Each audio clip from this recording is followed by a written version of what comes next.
Welcome into the AllSunDevils podcast. It's your host, Millard Thomas, and Donnie Druin with you today. And Donnie, we are midweek right now. We've had a couple of days to digest that ASU game. We're going to do a little recap from their last game, do a little preview for their next matchup against UCLA. But ASU, they take down the Buffaloes 35-13. They slayed the Buffaloes, you can say. Offense, 439 yards to just 250 yards for the Buffaloes. We saw the ground attack. We saw some through the air. We saw some good defense, too. What was your biggest takeaway or takeaways that you had from ASU's big win over Colorado? Well, I think just coming off of the BYU game, they needed to do two things. One, eliminate the turnovers, and two, eliminate the penalties. And I feel like the Sun Devils did a very good job of doing both of those things. Granted, I still think ASU had about 7 or 8 penalties that game, but far better than the 16 that we saw in Provo the week prior. 0 turnovers after a 4-turnover game, and we saw exactly how limiting both of those pay dividends. I mean, the Arizona State Sun Devils, for a large portion of that game, were in control, and it felt like Colorado couldn't really get anything going. Granted, Buffaloes aren't exactly the top team in the Pac-12, so you do have to take these kind of wins with a grain of salt. But you know what? You can't control who's in front of you. You can only play the guy who's wearing the other jersey, and I thought that the Arizona State Sun Devils did a really good job of that last Saturday. Yeah, their defense was all over the place against Colorado. As we said, they only held them to 250 yards of offense. I thought their D-line looked pretty good. 3 sacks, 8 tackles for loss, 5 QB hurries. And I thought whenever it came to third down, the Sun Devils were really tight. They tightened up a lot on third down. Colorado's third down efficiency, 5 for 15. I just felt like the Sun Devils really did a good job of bringing pressure whenever the Buffaloes faced the third down, especially third and long, third and short. Felt like Sun Devils would bring like 6, 7 dudes because even though they didn't have Chase Lucas, their back end of their defense was shutting down those receivers. I mean, the Colorado QB could barely get anything off. On the day, he was only 7 to 17. He had actually only 67 yards passing. So he actually even had a worse day than Justin Fields had in his Chicago Bears debut when he had 68 yards passing, though he took 9 sacks for a 67-yard loss. But we're not here to talk Bears. We're here to talk ASU. And so for ASU's defense, they looked dominant. They were flying all around the field. I like the way they were just attacking the quarterback repeatedly, bringing him to the ground. And I thought ASU's D-line looked really good, but ASU's offense, they were pretty impressive as well, too. I thought they were able to get some easy plays for themselves in the first half. They do a lot of these little 3-yard outs where a guy just has to catch and run upfield. And I feel like that's where ASU is really good because they have so many athletes in their offense with speed and power and size where if you just get these guys in space, they can do damage. And this was probably the best game from ASU's receivers that we saw so far this season. Like you said, you got to take every matchup with a grain of salt when you're going against a team like Colorado. But still, Rachaad White, we know he usually does work on the ground, but he did some work in the air. 5 catches, 70 yards, a touchdown. Bunkley Shelton, 76 yards receiving. Johnny Wilson, 70 yards receiving too. So we saw 3 ASU wide receivers go over 70 yards. And I thought this passing attack, it's still not the greatest in the world, but I thought it definitely showed some flashes that we haven't seen those first couple of weeks of the ASU season. Yeah, LV Bunkley Shelton was actually the first ASU receiver this year to go over 70 yards receiving in a game. So obviously we know the Sun Devils love to kind of ground and pound the football. That's how they control the clock. That's how they wear teams out over the course of 4 quarters. So definitely their MO. Not exactly surprising to see the passing and the receiving numbers non-astronomically high. I mean, that's not really out of the ordinary for the Sun Devils. But with the receiving core that they have, right? You know, Ricky Pearsall, you already mentioned him, LV Bunkley Shelton, Andre Johnson, it's just the wealth of others that are in that receiving core. You would figure the passing attack would be a little bit more prominent. I don't know if that's just a play calling thing. I don't know if that's a Jaden Daniels thing. And I'm not really sure, but that's definitely something that you would like to see kind of improved upon and, you know, be more of a focal point heading into these deeper, tougher matchups like road trips to UCLA, like a home game against USC, you know, like other road trips are going to have to go on. They play a very tough Oregon State game for one of the final games of the season. I mean, and then just the other Pac-12 South teams are going to have to run into as well. But, I mean, at the end of the day, they're 3-1, you know, 75% of the time they've gotten the job done, and they're going to continue moving the ball through the ground. And I think a really big part of their success against UCLA, is getting Chip Trayanum back after he left the game early first week against Southern Utah. He hasn't necessarily been there. I still feel like Rashad White and Daniel Ngata have done a phenomenal job of stepping in for him, but there's really no replacing a guy like that. So I think his presence, along with the re-arrival of Chase Lucas on the defensive side of the ball, I think those should pay dividends for ASU as they make the trip to the Rose Bowl. Yeah, those are going to be two big additions. Chip is he's like what, he's like 6'1", I want to say. Yeah, He's I like think 6'1".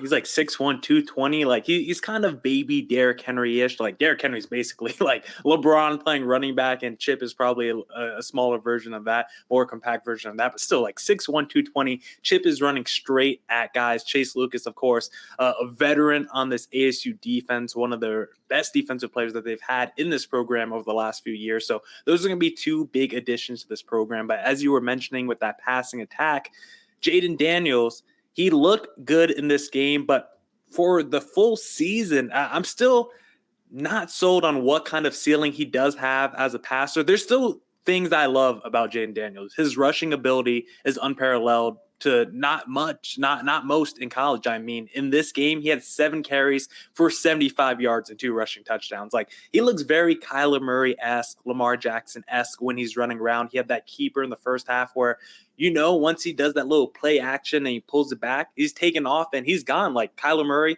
he does it all the time. Yeah, I think Kyler Murray's done it the last 3 weeks for the Cardinals, where when he has those keepers on the goal line, it's almost a done deal because no one's going to catch you. No one's going to catch that quarterback if they just get the defense moving in the opposite direction just a little bit. So I think Jaden Daniels is phenomenal at that. But when it comes to passing, I think he's got a little Lamar Jackson in him. He can make the open passes. He can get the ball to the guys with good zip, good velocity. But in terms of anticipation, maybe ball placement at times, throwing guys open before those windows are there, I think those are still areas where Jaden Daniels has to work on. He can make the deep passes. He can dime someone up down the field. But if it's those tougher passes where maybe you got a hand in your face, there's pressure all around you, he's still not the best guy when there's a lot of pressure around you. A clean pocket, open dude, but I think he's still got some growing to do in his passing game. But the floor he has with his rushing potential, it gives this ASU offense a dynamic that not every offense in college can have. Yeah, absolutely. Because if you game plan for guys like Trainum, guys like White, guys like Ngata, congrats. Now you're leaving a whole bunch of field space open for Jaden Daniels to either run the ball or pass the ball, But I think a very good point, that you just made is a lot of people were expecting Jaden Daniels to make that jump from his sophomore to his junior season in terms of being a pocket passer, in terms of being able to consistently hit receivers on the short to intermediate routes, timing, throwing guys open, like you said. We haven't really seen any of that. Jaden Daniels feels a lot like the same quarterback that we have seen from the sophomore campaign. Now, I'm not saying that's a bad thing, but, a lot of people were banking on Daniels taking that leap to put the Sun Devils over the top and to kind of make the best out of what feels like the last year. ASU can actually make some really serious noise before a ton of their guys leave. They're going to have to start the cycle all over again.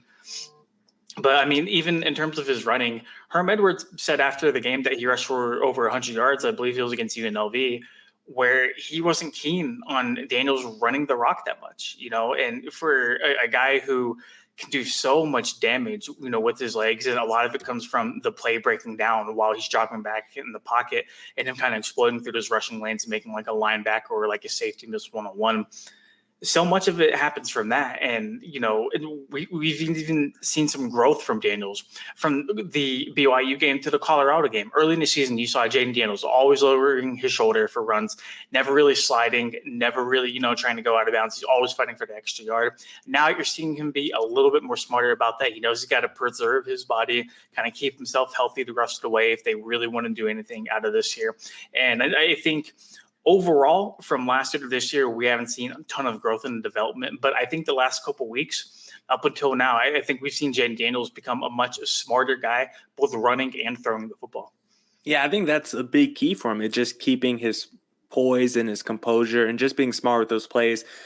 Kyler Murray, Lamar Jackson. I mean, we've seen Kyler Murray talk about it after the end of last season going to this year. Like, he wants to run less and not take as many big hits because when you get to the NFL level, those guys, as everyone says, they're bigger, faster, stronger. And so those hits are going to hurt a lot harder than it does in college. And that's just something Jaden Daniels is going to have to learn. When there's a lot of bodies around him, when there's chaos, sometimes Jaden Daniels gets a little lost in all the bodies. And he just needs to keep working through that. You can see him improving his game week to week, like you were saying. Maybe it's not a drastic improvement if you go year by year, but there are smaller increments in his game that he's improved on, at least throughout this season. So I do like Jaden Daniels' prospects for the rest of the year, and I think he can lead the Sun Devils pretty far this season. He still has to get better as a passer, still has to work on his IQ, a whole bunch of things we've already been talking about. But I do like what I'm seeing from Jaden Daniels, because when you have that kind of speed and the athleticism as a rusher, it just adds such a different element to your offense. But it's always scary when you see, because Jaden Daniels doesn't look much bigger than me when I watch him on TV. Like, seriously, the dude is just so skinny. He doesn't look that tall. He's probably listed at 6 foot, 6'1". So he's not a very big guy. So it always makes you worried. Like, if he takes one big hit, one big shot, whether in the pocket or running on the move, like, what would that do for the ASU season? What would it mean if they had to bring up a backup quarterback? So you always want to make sure he's protected. And he looked protected against the Colorado Buffaloes. I'm not even sure. I'm looking at the box score now. The Buffaloes didn't even get a sack against Jaden Daniels. So great protection by the Sun Devil offense to protect Jaden Daniels. And one thing that I really liked from ASU's offense this past weekend was their tempo. And I think that's something that could be really useful against UCLA, because when I look at their play-by-play drives, the Sun Devils didn't have one drive that went over 3 minutes and 50 seconds. They didn't have one 4-minute drive in their last game. The Buffaloes had 3 drives that went over 3 minutes and 50 seconds. So ASU, they were moving really quickly. Actually, ASU's last 2 drives were the only ones that went at least 3 minutes and 50 seconds. So most of that game, when they were already winning, they were doing it quickly. It was 2.5 minute drives, minute and a half drives. They were moving quickly, moving the ball quickly, getting the ball to the hands of their receivers, and just moving up the field with incredible pace and tempo. And I think that's something that you can definitely use against these UCLA teams when you might need to be more explosive at times. Yes, it's fun to run and ground and pound, and ASU's good at that. They can eat the clock, but I think they also showed this past Saturday that sometimes if they need to go through the air and get the big chunk plays, that they can do that, and they can move the ball quickly if they need to put points on the board. Absolutely. And I think we have really yet to see Jaden Daniels kind of be forced to win a game with his arm, right? You know, they've solely relied on, whether it's his legs or anybody else's legs in that Sun Devils backfield, they've solely relied on their ability to run the football. We haven't seen Jaden Daniels be thrown into the game and be like, hey, man, we're down by 10, third quarter, go win this for us, right? We really haven't seen that. I think we're starting to get into the portion of the schedule to where it's kind of getting that time, right? Like Jaden Daniels, really, you know, it's going to have to make plays with his arm. And I think we've all seen it. I mean, time after time, whether it be the deep balls he's thrown to like N'Keal Harry, his connections with Brandon Ayuk, just, you know, with any big time receiver, we've seen him bomb it down the field. I'm not worried about his arm strength. I'm worried about his consistency as a passer and his ability to play turnover-free football, which is something I never thought I would say. But you know what? Here we are, you know, a few interceptions deep into the 2021 season. All of a sudden, there's questions about his ability as a pocket passer, you know, his turnover-prone throws. All that can go out the window with the big victory over the UCLA Bruins this weekend, both by his rushing abilities and just by hitting open passers, hitting open receivers against the Bruins defense. Millard, they're going to have to hit big plays through the air if they're going to keep that up-tempo offense like you just talked about. Yeah, and Jaden Daniels, he's actually pretty good at throwing deep passes, at least from the eye test. I think the area he has to work on is that intermediate game, because anything 5 yards and in, he can hit. Getting guys on the move, he can hit. Guys down the field, 40-yard bombs down the field wide open, he can hit those guys. I think it's in that 15 to 20-yard range beyond the sticks, where just that mid-range, as some people like to call it, over the middle of the field. I think that's where you got to attack some of those soft spots in the zone where A receiver could get lit up if you put the ball 2 out in front of him and then he has to go and catch, and then a safety or a linebacker's right there to lit him up. I think that's probably the biggest area of the field where Jaden Daniels still has to work on. So we'll see if they can do that against UCLA, because when you're looking ahead to their next matchup, a lot of the offensive statistics for UCLA and ASU, they're pretty close. They're pretty neck and neck in most of their categories. If you look at first downs average on the season, ASU is averaging around 24 first downs on the season. UCLA is averaging around 20 first downs on the year, points per game. I think they're pretty close as well. I got the stat here. UCLA second at 38.5 points. So they put up more points than ASU, who's only averaging 32.5. But if you look at passing stats, rushing stats, they flip-flop a lot in terms of just the raw statistics. So on paper, offensively, this might be an evenly matched game, but I would have to say UCLA has been more battle tested than ASU. I mean, they face Fresno State, who they lost to, but Fresno State, I had to double check it today in the AP poll. They're ranked. I didn't even know the Bulldogs are ranked. I found that out today doing some prep work for this podcast. They also played Stanford. I think they had one more tough matchup as well. So I think UCLA has been a lot more battle tested. And when we look at the opponents they face, it's a lot stiffer competition. And ASU, when they went against their toughest opponent of the season, BYU, they definitely could have won that game, but they shot themselves in the foot repeatedly, as they had, 16 penalties or whatever in their game. So when you look at this next matchup against UCLA, what are the big things you want to see ASU do in an attempt to win this game against UCLA? Oh man, I think it all comes down to controlling and keeping UCLA quarterback Dorian Thompson-Robinson kind of in the pocket as a runner. Millard, excuse me. The big weakness. Your name's not even close to Noah. I have no idea why'd you call you that. I got my name right there on the screen. Dude, I know. I'm a writer, not a reader, so forgive me, man. The biggest thing for ASU, they've struggled with mobile quarterbacks this year, right? We saw it a little bit against UNLV with Doug Broomfield. Jaron Hall from BYU had a pretty stellar game against the SunDevils, minus the 2 interceptions, and it sounds really weird coming out of my mouth now to say that. But just in terms of moving the ball on the ground, their ability to extend plays and either pick up extra yards, with their legs, or, just give the receivers maybe a second more to get open in the secondary. It's really paid dividends for quarterbacks facing an ASU defense. Granted, the Sun Devil secondary has been held as one of the best to come through in a very long time, but any defense, any secondary will tell you after 4 or 5 seconds of coverage, somebody's going to get open, right? So that's a very big thing I'm going to be watching on the defensive side of the ball. Can they contain Dorian Thompson-Robinson and force him to beat Arizona State with his arm? On the offensive side of the ball, we already talked about it. Chip train him. Chip, do your thing, man. The Sun Devils offense has missed you. They've been unable to get those tough yards, those second and shorts where they needed to move the chains and just give their opponents no hope of getting the ball back within the next few minutes. They haven't really had that guy, and Goddard played very well versus BYU. We saw his numbers drop down just a little bit last week versus Colorado. Train him. It's going to be a one-man wrecking ball on third and short and in those goal line situations, and I'm very much looking forward to his re-arrival on the ASU Sun Devils backfield. Mm-hmm. And as we were talking, just moments ago, we haven't really seen Jaden Daniels have to win a game with his arm, at least this season. There was a game early last year against USC where ASU was up. USC started making a comeback, and they ended up winning the game because ASU just kind of let it slip away. And that was a game where Jaden Daniels wasn't that great late in that game, and his arm wasn't good enough to overcome some of the offensive struggles. And that's going to be huge against a UCLA team who is rocking and rolling. They're putting points on the board, and maybe ASU could just ground and pound their way, run out the clock, bleed the clock, and not put the UCLA offense on the field too much. But UCLA is good, and this ASU defense just hasn't been tested enough this season.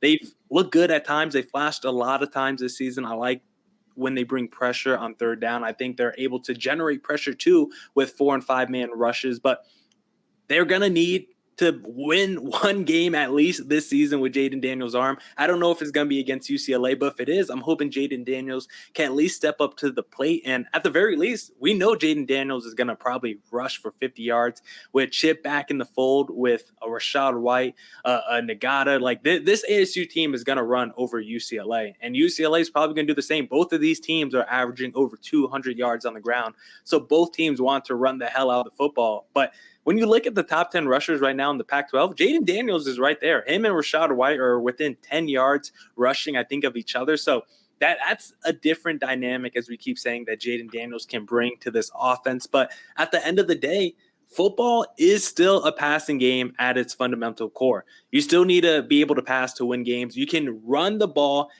a lot. You can use running as your first option to win a lot of games in college, to win a lot of games in the NFL. But ultimately, if you want to hold up the big trophy at the end of the season, you're gonna have to do a Jimmy G and make that pass in the Super Bowl and complete that pass to win the big game. So Jaden Daniels, we're gonna see if he can make that big pass, whether it's to LV Bunkley Shelton, a Curtis Hodges, a Johnny Wilson. Like, he's got the big receivers. He's got the receivers 6'1", 6'2", up to 6'5", 6'6". Yeah, I think Hodges is like 6'6", 6'7". I think they got a couple guys over 6'5". So ASU, they got the big body receivers. This is going to be another test where they're going against a ranked opponent, and a big win on Saturday. Like, what would that mean for ASU? What would it mean for your expectations levels for ASU the rest of the season? What would it mean in the AP poll? What would it just mean for you overall if ASU was able to go into UCLA and pick up a big win?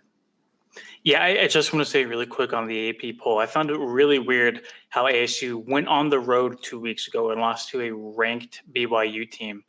But UCLA lost at home to a then unranked Fresno State team, and they still stayed in the top 25. ASU slid all the way out and then some. I don't make the votes. Maybe some people voted for Arizona against Arizona State. I don't know. It's fishy. Yeah, super fishy, at least. I can smell it right now coming up. So a win for the SunDevils would mean a couple things. One, it would put them at the top of the Pac-12 South Division and kind of give them that clear road ahead, right? Like, you're not banking on anybody else to lose. All you have to do is worry about yourself, do your job, handle your business in games, and you're in the Pac-12 championship, right? Simple as that. And just in terms of confidence, especially coming off of that loss against BYU, you needed a big win. You got that big win versus Colorado. They covered the spread, the overhit, feeling really good about both of those. This is really your second test of the season. And this will kind of, I don't want to say determine the season, but I mean, this is, I think you can classify this as like a must-win game, right? Because if they lose this game, they drop down to, 3-2 on the year. Mm-hmm.